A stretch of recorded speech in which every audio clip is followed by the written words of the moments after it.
Hello, everybody. Terry Jenkins here, writer of Favor of Athena and the owner of Terry Jenkins LLC, the future of Christian comics and cartoons. And today I will be reading another book from Now You Can Read Bible Stories. Today is Noah and the Ark. The story is being retold by Elaine Ify and was illustrated by Russell Lee.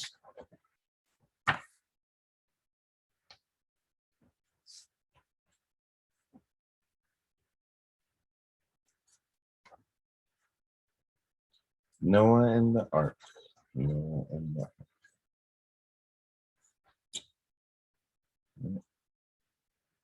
Once long, long ago, an old man with a long beard and snowy white hair was cutting tree trunks into planks. Many people stood around him, watching to see what he was making. The man's name was Noah. Noah was a good man who loved God. Noah's wife and his three sons watched him work. At last, they saw what he was making. It was a very large, strong ship.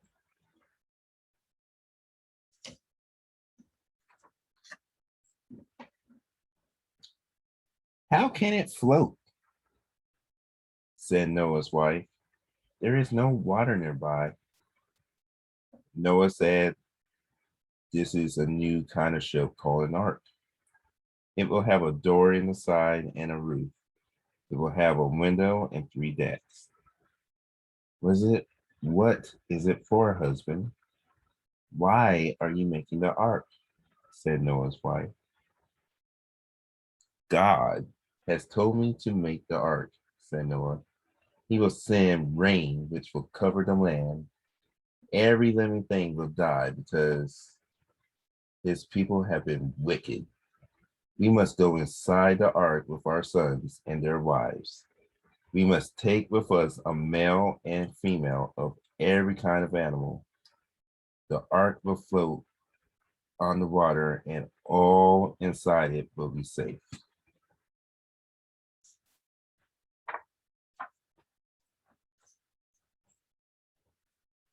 We will need food for everyone and food for the animals, said Noah's wife.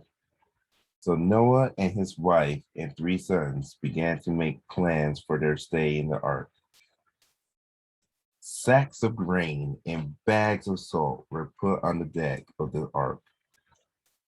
Barrels of fresh water for drinking were filled. Hay and straw for the animals were laid inside the ark.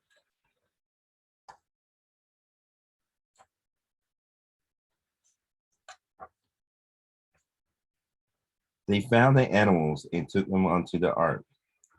There was every kind of animal there: elephants, lions, and camels.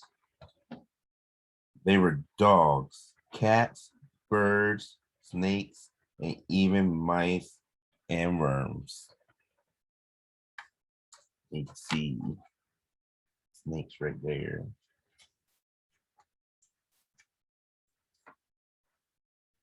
Noah told everyone to hurry, for he knew the rain would be coming. He pushed two donkeys from behind. Come along, you slow donkeys. Get on board if you do not want to get your feet wet. When everyone and everything was inside, God closed the door. Soon, great black clouds filled the sky and rain began to fall. Day after day, it rained until all the land was covered with water. The rain fell for 40 days and 40 nights. The ark was lifted. It floated high in the water.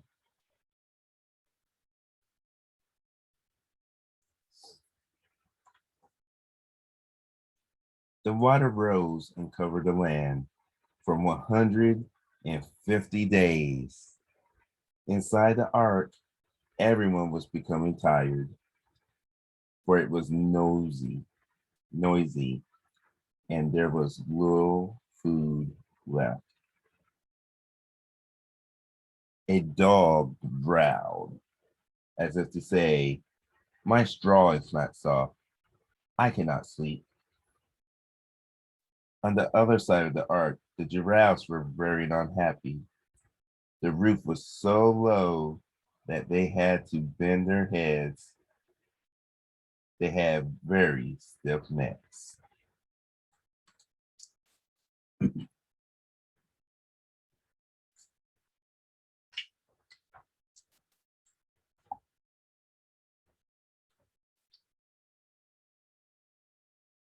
At last, the waters went down.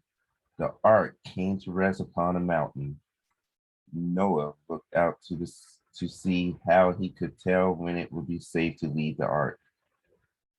40 days later, he went to where the birds rested and spoke to the big black raven.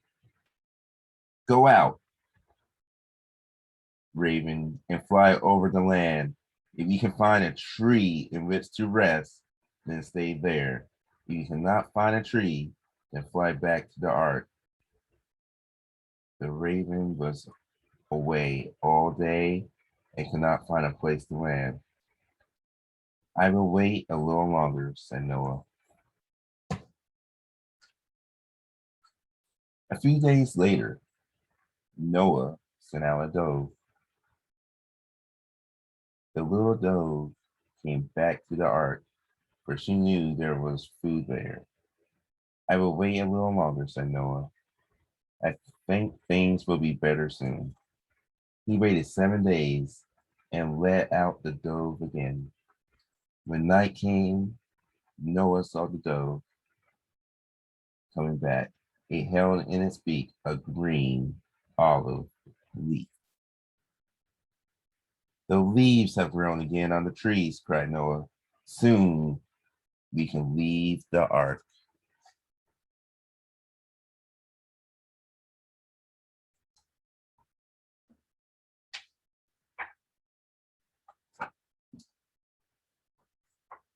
Finally, the door was open. Noah and his family came out of the ark. The animals and birds were glad to be free again on dry land. God had spared Noah and all his family from the flood. They gave thanks to God. "Look, look up in the sky," cried Noah's wife. Right across the sky was a lovely rainbow. This was God's promise that he would never again flood the world. Sometimes, when it has been raining, if you look up into the sky, you too can see a rainbow.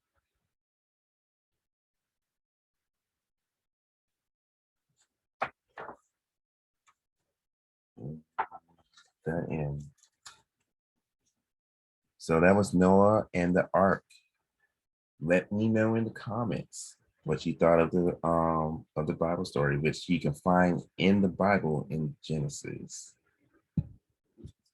Um, Again, I grew up with these stories. I bought the whole series, I think, right after Christmas, and I'm not using this to I'm using it because I feel like we need some more positive material for kids to read or listen to, and that's why I'm doing this.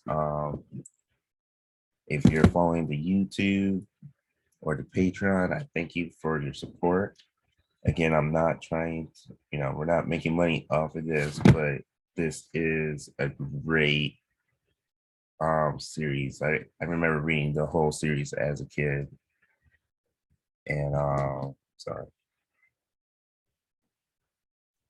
And that's why I'm doing this. I just feel like it's a good way to give back to the community. And I hope the original authors um see this and reach out, and so we can collaborate. And give me a second. And yeah, I really would like to find all the original copyright owners of the series. I reached out to the company that bought out the company that published the books, and they said that the original copyright have all gone back to the original owners. So, which looks to be the authors. So, if you are still around, please reach out to me. I would love to try to buy the rights or license the rights to make the comic of this wonderful, wonderful series. So I will see you guys next week. Again, you can find this story in the Bible in Genesis. It starts in Genesis 6. And next week, I will have another Bible story. Again, I'm Terry Jenkins, the writer of Favor of Athena and the owner of Terry Jenkins LLC. And please hit the subscribe button, give me a thumbs up, hit the notification bell so you can be notified of when new videos go up, and leave a comment because all that will help with the YouTube growing. And it will also, for everybody who's watching this as a reel on Instagram, make sure you follow me and leave a comment on what you think about Noah the Ark and if this is something that you will want to read to your kids. Until next time, be terrific. And I'll see you guys next week.